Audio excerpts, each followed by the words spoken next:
ಕಳೆದ ಬಾರಿ ರಮೇಶ್ ಜಾರಕಿಹೊಳಿ ವಿಷಯ ನಿಮ್ಮೆಲ್ಲರಿಗೂ ಗೊತ್ತಿದೆ. ಅದರಲ್ಲಿ ಮಾತಾಡಿದ್ದಾನೆ, ನಾನೇ ನಾರಾಯಣ ಸ್ವಾಮಿ ವಿಡಿಯೋಗಾಗಿ ಅರುಣನ್ನು ಅರೆಸ್ಟ್ ಮಾಡಿಸ್ದೆ ಅಂತ ಮಾತಾಡಿದ್ದಾನೆ. ಈಗ ಮಾತಾಡಿದ್ದಾನೆ. ಅಕ್ರಮವಾಗಿ ಒಬ್ಬ ಪೊಲೀಸ್ ಅಧಿಕಾರಿಗಳು ಒಬ್ಬ ಮಂತ್ರಿ ವಿಡಿಯೋ ಬೇಕು ಅಂತ ಹೇಳೋ ಸಂದರ್ಭದಲ್ಲಿ ನಮ್ಮ ಮುಖಂಡರು, ನಮ್ಮ ಸ್ನೇಹಿತರು ಒಬ್ಬರನ್ನ ಅರೆಸ್ಟ್ ಮಾಡಿ, ನಿಂದೇನೂ ತಪ್ಪಿಲ್ಲ. ಅಲ್ಲಿನ SIT ಅಧಿಕಾರಿಗಳು ಕೇಳೋದು, ನಿಂದೇನೂ ತಪ್ಪಿಲ್ಲ, ಒಬ್ಬ ಮಂತ್ರಿಗೆ ಲೆಗ್ಗೆರೆ ನಾರಾಯಣ ಸ್ವಾಮಿ ವಿಡಿಯೋ ಬೇಕಂತೆ, ಇದೆಯಂತೆ ಕೊಡಿ. ಅದಕ್ಕೆ ಮುಂದುವರೆದು ಹೇಳಬೇಕೋ ಬೇಡ ಗೊತ್ತಿಲ್ಲ. ನನ್ನ ಆತ್ಮೀಯಾದಂಥ ಮಾಧ್ಯಮ ಸ್ನೇಹಿತರು ನಂದು ಒಂದು ಚಾನಲಲ್ಲಿ ಹೊಡಿತಾರೆ, ಲೆಗ್ಗೆರೆ ಗುರುವಿಗೆ ತ್ರಿಮಂತ್ರ ಬಗೆದ ಅರುಣ್, ಅದು ಹೊಡೆದು ನನಗೆ ಫೋನ್ ಮಾಡ್ತಾರೆ. ಇವತ್ತು ಶಾಸಕ ಆಗಿದ್ದಾನೆ ಕೃಷ್ಣ ನಾಯಕ್ ಅಂತ, ಅವ್ರ ಆಫೀಸ್ಗೆ ನಾನು ಹೋದರೆ ಅಲ್ಲಿ ನಾನು ನೋಡ್ಕೊಂಬಂದ್ಬಿಟ್ಟಿದ್ದೆ, ನಿಂದು ವಿಡಿಯೋ ಇದೆ. ನನ್ನ ಮಾಧ್ಯಮ ಸ್ನೇಹಿತರು, ತುಂಬ ಹತ್ರ ಇದ್ದಂಥ ಸ್ನೇಹಿತೊಬ್ಬ, ಈಗ ಬೆಳೆಯಾಡ್ತಾ ನನ್ನ ಹೆಸರು ಹೇಳ್ಬೇಡಿ ಅಂತ, ನೀನು 50 ಲಕ್ಷ ಕೊಟ್ಟರೆ ನಾನು ಅದನ್ನು ಹಾಕೋದಿಲ್ಲ ಅಂತ. ನಾನು ನನ್ನ ಆಸ್ತಿ ಮಾರಿ ಆದರೂ 2 ಕೋಟಿ ಕೊಡ್ತೀನಿ ಹಾಕಿ TV ಗೆ ಅಂತ. ನನ್ನ ಅಪ್ಪ ಅಮ್ಮ ನನಗೊಂದಿಷ್ಟು ಆಸ್ತಿ ಬಿಟ್ಟು ಹೋಗಿದ್ದಾರೆ, ಮಾರ್ಬಿಟ್ಟಾದರೂ ಕೊಡ್ತೀನಿ 2 ಕೋಟಿ. ಯಾವುದೇ ಚಾನಲಲ್ಲಿ ಬಂದರೂ ಈಗ ಬರೀ ಸ್ಲೋಗನ್ ಹಾಕಿದ್ರಿ, ದೊಡ್ಡಬಳ್ಳಾಪುರ ಕ್ಯಾಂಡಿಡೇಟು ಅಂತ ಆಗಬೇಕು ಅಂತ ಹೋಗಿದ್ದಾನೆ, ಲೆಗ್ಗೆರೆ ಕಾರ್ಪೊರೇಟ್ರ್ ಪತಿ ಅವನು ಹಿಂಗೆಲ್ಲ ಹಾಕಿದರು ಟಿವಿಲಿ ಹಾಕಿ. ಇವತ್ತು ಕೃಷ್ಣ ನಾಯಕ್ ಅಂತ MLA ಅವ್ರ ಆಫೀಸಲ್ಲಿ ಕುಂತ್ಕೊಂಡು ನನ್ನ ಕಳಿಸಿ, ಇಲ್ಲ ಕೃಷ್ಣ ನಾಯಕ್ ನನ್ನ ಮರ್ಯಾದೆ ಹೋಗ್ಬಿಡ್ತದೆ, ನಾವು ಒಪ್ಕೊಂಡ್ಬಿಟ್ಟಿದ್ದೀವಿ, ಒಂದು 25 ಲಕ್ಷ ಆದರೂ ಕೊಡಿ ಅಂತ. 25 ರೂಪಾಯಿ ಕೊಡಲ್ಲ, ಮಾತು ಕೊಟ್ಟಿದ್ದೀನಿ. ಯಾವುದೇ ಚಾನಲಲ್ಲಿ ಬಂದರೂ ಆ ಚಾನಲವ್ರಿಗೆ ನಾನು 2 ಕೋಟಿ ಕೊಡ್ತೀನಿ ಅಂತ ಹೇಳ್ಬಂತು. ನಾನು ಸ್ವಚ್ಛಂದವಾಗಿರೋದಕ್ಕೆ ಧೈರ್ಯವಾಗಿ ಹೇಳ್ಬಂದು. ಆದರೆ ನಮ್ಮ ಕಾರ್ಯಕರ್ತರು ಮನೆಗೆ ಬರೋದು, ಒಬ್ಬ ಶಾಸಕ ನಾರಾಯಣ ಸ್ವಾಮಿ ಇದು ವಿಡಿಯೋ ಇದೆ ಅಂತ ನಿಮ್ಮ ಹತ್ರ ಇದೆಯಾ? ಇವನು ಕೆಲಸ ಮಾಡೋಕ್ಕಾಗಿದ್ದಾನ, ಬರೀ ಹನಿ ಡ್ರಾಪಿಂಗ್ ಮಾಡೋಕ್ಕಾಗಿದ್ದಾನ? ಇಂಥ ಲೋಫರ್ಸ್ನ ಇನ್ನೂ BJP ಇಟ್ಕೊಂಡಿದೆ. ನಾನು BJP ನಾಯಕರುಗಳ ಬಗ್ಗೆನೂ ಮಾತಾಡಿದ್ದಾನೆ, ನನ್ನ ಎದುರುಗಡೆ ಮಾತಾಡಿದ್ದಾನೆ. ನನಗೆ ಅವನು ಯಾವ ವಿಚಾರ ಮಾತಾಡಬೇಕು ಗೊತ್ತಿಲ್ಲ. 2 ಅವರ್ ಆದ್ರೂ ಬರೀ ಚಿಕ್ಕದಾಗ ಒಂದು 10 ಘಟನೆ ಹೇಳೋಕ್ಕಾಗಲ್ಲ. ನಾನು 100 ಘಟನೆಗಳು ಅವನದು ಗೊತ್ತು, 100 ಘಟನೆಗಳು. ಜನಸಾಮಾನ್ಯರಿಂದ ಹಿಡಿದು ಮುಖ್ಯಮಂತ್ರಿಗಳವರೆಗೂ ಅವನು ಹನಿ ಡ್ರಾಪ್ ಮಾಡಿದ್ದಾನೆ. ಒಬ್ಬ ಜನಸಾಮಾನ್ಯರದ್ದು ಹೇಳಬೇಕು ಅಂದರೆ ಆಮೇಲೆ ಅವರು ಇದಕ್ಕಿದ್ದಂಗೆ ಸತ್ತೋಗ್ತಾರೆ. 4-5 ಜನದ್ದು ಇಶ್ಯೂ ಆಗಿರೋದು ಸತ್ತಿದ್ದಾರೆ. ಆಶ್ರಯ ನಗರದಲ್ಲಿ ಹನುಮಂತಪ್ಪ ಅಂತ ಅವನು ಗೆದ್ದು ಪಾದಯಾತ್ರೆ ಮಾಡ್ತಿದ್ದ, ಸುಮಾರು 75-80 ವರ್ಷದ ಮುದುಕ. ಅವನು ದಲಿತ ನಾಯಕ. ನನಗೆ ಭಾಳ ಇಲ್ಲಿ, ನಾನು ಅವತ್ತು ಜನತಾದಳದ ಕ್ಷೇತ್ರದ ಅಧ್ಯಕ್ಷ ಇದ್ದೆ. ನಾನು ಅವರು ಆರ್ಥಿಕವಾಗಿ ಸಹಾಯ ಮಾಡಿದ್ದೆ. ಮಗಳದ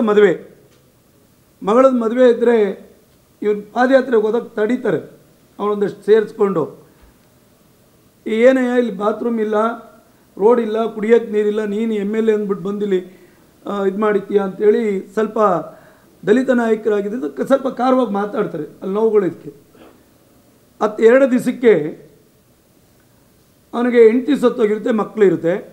ಇನ್ನೊಬ್ಬ ಎಮ್ಮನಿಗೆ ಗಂಡ ಸತ್ತಿರ್ತಾನೆ, ಮಗನ ಇರ್ತದೆ. ಅವ್ರು 25 ವರ್ಷದಿಂದ ಜೊತೆಗಿರ್ತಾರೆ. ಅವರಿಗೆ ಆ ಎಮ್ಮನ್ನು ಕರೆಸಿ 5 ಲಕ್ಷದ ಆಸೆ ತೋರಿಸಿ 50,000 ದುಡ್ಡು ಕೊಟ್ಟು ಅವನಿಗೆ ಟ್ಯಾಬ್ಲೆಟ್ ಕೊಟ್ಟು ಅವನನ್ನು ರೇಪ್ ಕೇಸ್ ಮಾಡಿಸಿ ಆ ಏಜಲ್ಲಿ ಜೈಲಿಗೆ ಕಳಿಸ್ತಾನೆ. SC/ST ಕೇಸ್ ಹಾಕಲ್ಲ. ಇವತ್ತು ಅವ್ರ ಮಗಳ ಮದುವೆ ನಿಂತು ಹೋಗುತ್ತೆ. ಅವತ್ತಿನ ಕಾಲಕ್ಕೆ ನಾನು ಸಹ ಮದುವೆಗೆ ಹನುಮಂತಪ್ಪನಿಗೆ ಸಹಾಯ ಮಾಡಿದ್ದೆ. ಬಂದ ಜೈಲಿಂದ 7-8 ತಿಂಗಳು ಜೈಲಲ್ಲಿ ಬಂದಿದ್ದಂಗೆ 1 ವಾರಕ್ಕೆ ಸತ್ತೋಗ್ತಾನೆ. ಅವನೇನೋ ಹೋರಾಟ ರೂಪುರೇಷೆಗಳು ಮಾಡ್ಕೊತಿದ್ದ. ಇಂಥ ಒತ್ತಾರಿದೆ. ಅವ್ರ ಮನೇಲಿ ಡ್ರೈವರ್ ರಘು ಸತ್ತ, ಅವನು ಊರೂರು ಸುತ್ತಾ ಇದ್ದ. ನಮ್ಮ ಹತ್ರ ಎಲ್ಲ ಬಂದಿದ್ದ, ಡಾಕ್ಯುಮೆಂಟ್ ಇದೆ ಕೊಟ್ಬಿಡ್ತೀನಿ ಅಂತ. ನಾವು ಅವನೇನಕ್ಕೋ ಕಳಿಸಿದ್ರೆ ಇಷ್ಟ ಹತ್ರ ಇದ್ದೊಂದು ಚಿಕ್ಕಂದಿಂದ ನಮಗೆ ಹೆಂಗೆ ಬೇಕು, ಅಯ್ಯೋ ನಡಿಯಪ್ಪ ಅಂದ್ವಿ. ಯಾರು ಕೇಳಿದ್ರು, ಆಶೀಶ್ ಸುರೇಶ್ ಹೇಳಿದ್ರು ನನ್ನ ಹತ್ರ ಬಂದಿದ್ರು ಅಂತಾರೆ, ಹನುಮಂತರಪ್ಪರು ಕೇಳಿದ್ರು ನನ್ನ ಹತ್ರ ಬಂದಿದ್ರು ಅಂತಾರೆ. ನಾನು ಡಾಕ್ಯುಮೆಂಟ್ ಕೊಡ್ತೀನಿ, ನಾನು ರಕ್ಷಣೆ ಕೊಡೋದಾದ್ರೆ ಇಷ್ಟು ತಿರುಗ್ತದಂಗೆ ಅವ್ನು ಸತ್ತೋದ, ನೇಣು ಹಾಕ್ಕೊಂಡ. ಯಾರು ಇವೆಲ್ಲ ಹೊಣೆ? ಯಾಕೆ ಪೊಲೀಸ್ ಇಲಾಖೆಗಾಗಿದೆ? ಮನೇಲಿಟ್ಟಿರೋ ಕೆಮಿಕಲ್ ಬ್ಲಾಸ್ಟ್ ಆಗ್ಬಿಟ್ಟು ಸತ್ತೋಗ್ಬಿಡ್ತಾರ ಮನೆ ಕೆಲಸದವನೊಬ್ಬ. ಎಲ್ಲ ಮಾಧ್ಯಮದಲ್ಲಿ ತೋರಿಸಿರೋದು.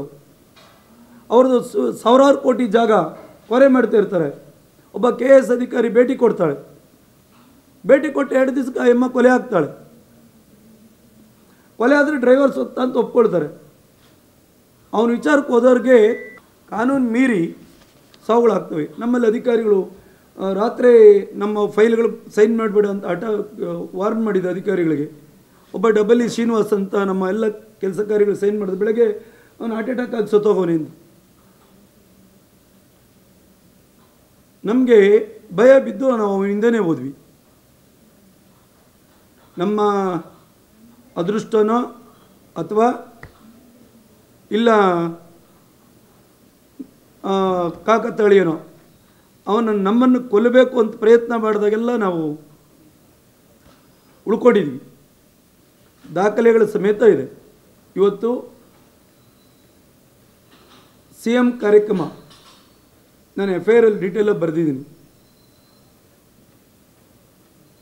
CM ಕಾರ್ಯಕ್ರಮಕ್ಕೆ ಮೇಡಮ್ ಹೋದಾಗ ತಾವುಗಳೇ ಅದೆಲ್ಲ ಈಚೆ ಬರಲಿಕ್ಕೆ, ಏಕೆಂದರೆ ಮೇಡಮ್ ಒಬ್ಬರಿಗೆ ಮಾತ್ರ ಅವಕಾಶ ಇತ್ತು, ಅವ್ರ ಕಡೆ ಭಾಳಷ್ಟು ಜನ ಇದ್ದರು. ನಿರ್ಮಲಾ ಅಂತ ದೊಡ್ಡ ಗಲಾಟೆ ಯಾವಾಗಲೂ ರೌಡಿ ಸೀಟ್ರ್ ಇರ್ಬೋದೇನೋ ಗೊತ್ತಿಲ್ಲ, ಬಟ್ ಎಲ್ಲ ಗಲಾಟೆಗಳಲ್ಲಿ ಇರೋಳು ಒಂದಷ್ಟು ಜನ ಗುಡ್ಡೆ ಹಾಕ್ಕೊಂಡಿದ್ಲು. ಆಮೇಲೆ ಲೆಗ್ಗೆರೆಯಲ್ಲಿ ಲಕ್ಷ್ಮಿ ಅಂತ ಒಬ್ಳು, ಸುನಂದಮ್ಮ, NTR, ಇವ್ರು 4 ಜನ ಸಭೆ ಮಾಡಿ CM ಏನು ಮಂತ್ರಿಗಳು ಅಲ್ಲಿಂದ ಶಾಸಕರು ಮೇಯರು ಇವರೆಲ್ಲ ಹೋದ ತಕ್ಷಣ ಮುಂದೆ ಅವ್ರು ಇಲ್ಲದೆ ಹೇಳಿದ್ದಾರೆ. ಆಮೇಲೆ ನಮ್ಮ ಕಾರ್ಪೊರೇಟರ್ಗಳು ಇರ್ತಾರೆ, NTR ಅಡ್ಡ ನಿಂತ್ಕೊಳ್ತಾರೆ, ಇಳಿಯೋಕ್ಕೆ ಬಿಡಲ್ಲ. ಅವ್ರು ಮುಂದಕ್ಕೆ ಹೋಗ್ತಿದ್ದಂಗೆ ಮಂಜುಳಾ ಮಾನ ಆಗಲಿ ಪ್ರಾಣ ಆಗಲಿ ತೆಗಿಬೇಕು ಅಂತ. ಇದು ಅವ್ರ ಮನೆಯಲ್ಲಿ ಮುನಿರತ್ನವ್ರ ಮನೆಯ ಆಫೀಸಲ್ಲಿ ಆದಂಥ ಡೀಲ್. ಅದಕ್ಕೆ ಇಷ್ಟು ಹಣ ಅಂತ ಒಪ್ಪಿಸ್ತಾರೆ ಅವ್ರಿಗೆ. ಆ ಅಮ್ಮ, ನಾನು ಹಿಂದೆ ಆ ಅಮ್ಮನಿಗೆ ಒಂದು ಸರಿ ಏಟ್ ಬಿದ್ದ ಹಾಸ್ಪಿಟ್ಲಿಗೆ 2012-13 ಅಂತ ಕಾಣುತ್ತೆ, ಭಾಳ ದೊಡ್ಡ ಮಟ್ಟದ ಹಾಸ್ಪಿಟ್ಲಿಗೆ ಸಹಾಯ ಮಾಡಿದೆ. ಅವತ್ತಿನ ಕಾಲಕ್ಕೆ 25,000 ಕೊಟ್ಟಿದ್ದೆ ನಾನು. ಆ ಅಮ್ಮ ಮನೆಗೆ ಹೋಗಿ ಎಲ್ಲ ರಿಕ್ವೆಸ್ಟ್ ಮಾಡಿ ಈಗ ಮಾಡ್ತೆ ಅಂದಾಗ ಆ ಅಮ್ಮ ಎಲ್ಲ ಸತ್ಯವನ್ನು ಹೇಳ್ತಾಳೆ. ಎಲ್ಲ ತುಳ್ಕೊಂಬಂದ್ಬಿಡ್ರಿ, ಸತ್ತೋಗ್ತಾಳೆ ಕೆಳಗೆ ಬೀಳಿಸ್ಮೇಲೆ. ದಂಬಿ ಗಲಾಟೆಯಲ್ಲಿ ಯಾರೋ ತಳಿದ್ರು, ಕೆಳಗಡೆ ಬಿದ್ದಲು, ತುಳಿದ್ರು ಅನ್ನಂಗೆ ಆಗ್ತದೆ. ಮಿಕ್ಕಿದ್ದು ನಾನು ನೋಡ್ಕೊಳ್ತೀನಿ. ಅವತ್ತು ಮೇಡಮ್ಗೆ ಅಪಮಾನ ಆದಾಗ ನಾನು ನನ್ನ ಹೆಂಡ್ತೀನಿ ಮೇಡಮ್ ಅಂತೀನಿ, ಏಕೆಂದ್ರೆ ಜನಪ್ರತಿನಿಧಿ ಇರೋದ್ರಿಂದ ನಾನು ಗೌರವದಿಂದ ಕರಿತೀನಿ. ಹೆಣ್ಮಕ್ಳ ಬಗ್ಗೆ ಯಾರನ್ನೇ ಆಗಲಿ ಏನವ ಅಂತೀವಿ. ನಮ್ಮ ಸಂಸ್ಕೃತಿ ಅಂಥದ್ದು. ನಮ್ಮ ನಾಡಲ್ಲಿ, ಈ ದೇಶದಲ್ಲಿ ಹೆಣ್ಮಕ್ಳು ಭಾಳ ದೊಡ್ಡ ಗೌರವ ಇದೆ. ಅವತ್ತು ಮಾಧ್ಯಮ ಸ್ನೇಹಿತರೆ ಅದನ್ನು ಬೆಳಕು ತಂದಿದ್ದು ಮಾಧ್ಯಮ ಸ್ನೇಹಿತರೆ, ಅಲ್ಲಿ ಯಾರೂ ಇರಲಿಲ್ಲ. ರಕ್ಷಣೆ ಮಾಡಿದ್ರು ಮಾಧ್ಯಮ ಸ್ನೇಹಿತರೆ ಸೀರೆ ಹಿಡ್ದು ಎಳೆದಿದ್ದಾಗ. ಆಮೇಲೆ ನಮ್ಮ ಮಹಿಳಾ ಮುಖಂಡರುಗಳು ಬಂದು ಅವ್ರನ್ನ ಸೇವ್ ಮಾಡಿ ಸೈಡಿಗೆ ಕರ್ಕೊಂಡು. ಆದರೆ ಕೇಸ್ ಯಾರ ಮೇಲೆ ಆಯಿತು? ಇದ್ದವರೊಬ್ಬರೇ. ಕೇಸು ನಮ್ಮ ಮೇಲೆ. ಏನು ಮೈಷಣ ಕೇಸ್ ನಮ್ಮ ಮೇಲೆ ಆಗ್ತದೆ. ಪೊಲೀಸ್ ವ್ಯವಸ್ಥೆ ಹೇಗಿದೆ ಅಂತ. ಬೆಂಗಳೂರಿನ ಸಮಗ್ರ ಸುದ್ದಿಗಾಗಿ ನೋಡಿ ಕರ್ನಾಟಕ ಟಿವಿ ಬೆಂಗಳೂರು.